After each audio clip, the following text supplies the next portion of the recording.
Vite më parë, me zërin e saj të fuqishëm, ajo arriti të bëjë për vete jo vetëm shqiptarët, por edhe italianët. Ndërkaq vitin që e lan pas, triumfojnë në festivalin e këngës në Radio Televizioni Shqiptar të 53. Bëhet fjalë për këngëtaren Elhajda Dani, e cila pas pak muash do e prezantojë Shqipërinë në Eurosong. Sa është përgatitur ajo për atje, e ndjekim bashkë në një intervistë për prive.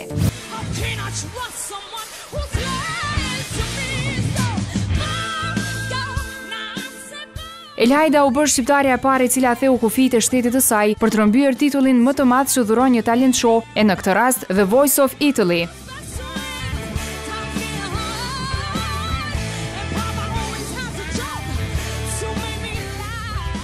Zëri italiani shërbeu në të mirë artistës shqiptare, e cila më pas drejtohet ka festivali i RTS-s për herën e dytë, por jo me të njëjtin fat. Atë vit konkurroi edhe Rona Nishliu, edhe jam absolutisht super fan e saj, kështu që jam absolutisht dakord që fituesja duhet ishte Rona Nishliu, por mund të them që edhe unë jam rrit shumë që në vitin 2011. Atëherë ishte viti i parë që merja pjesë vetëm në festival të RTS-s, por në një event aq të rëndësishëm, sepse isha vetëm 18 vjeç dhe sapo kisha filluar të merja pjesë. Pastaj mora pjesë në top 5 dhe aty isha shumë me fat.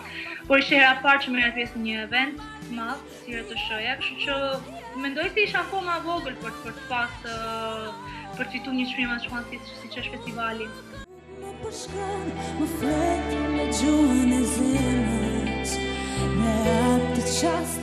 Festivali 53 RTS-s i jep dritën e gjelbërt Elhajda Danit për ta përfaqësuar Shqipërinë në Eurovision dhe mundësinë për fitoren e tretë me radhë. Jam as pak gati. Jam absolutisht e sigurt që nuk do jetë fitoria e radhës, pasi nuk mund të jem absolutisht e sigurt, por jam shumë skeptike. Do shkoj thjesht për të krijuar një eksperiencë të re, edhe të jap më të mirën. Sigurisht nuk shkoj vetëm për të përfaqësuar veten, por përfaqësoj edhe një shtet të tërë siç është Shqipëria. Edhe kam një përgjegjësi shumë të madhe mbi shpatulla. Do jap më të mirën time dhe kryqëzoj gishtat, inshallah do shkojmë sa më mirë. Edhe pse Elhajda nuk e pret fitoren, shqiptarëve shpresa ju vdes së fundit. E kënga Dielli, e cila është autorizuar të jetë pjesë e garës evropiane, ende nuk është gati. Kënga është akoma duke punu, kompozitori po merret me këtë, Aldo Shtaku, dhe së shpejti do shkoj edhe unë në studion e tij në Los Angeles për të regjistruar për versionin e ri që do jetë në anglisht. Sapo të regjistrohet kënga, që të jemi të qetë me këngën, sapo të realizohet versioni i ri, do punojmë edhe për videon, por nuk do jetë asnjë problem. Për videon jam shumë entuziaste. Derisa projekti nuk është finalizuar, për paraqitjen dhe stylingun e Elhajdës është ende herët, edhe pse ajo është në kontakt me dizenjator nga Shqipëria dhe Kosova. Elhajda momentalisht gjendet në Itali, ku është angazhuar me disa projekte.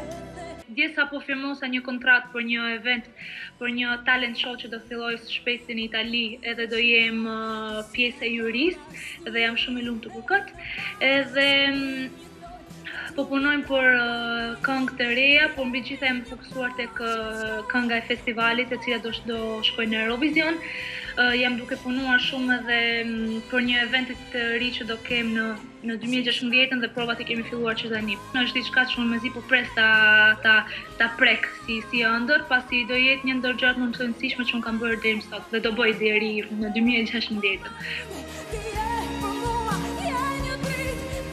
Suksesi Elhajdës në Eurovision, i cili këtë vit mbahet në Vienë të Austrisë, ku netët gjysmëfinale mbahen me 19 dhe 21 maj, derisa finalja me datën 23 të po këtij muaji.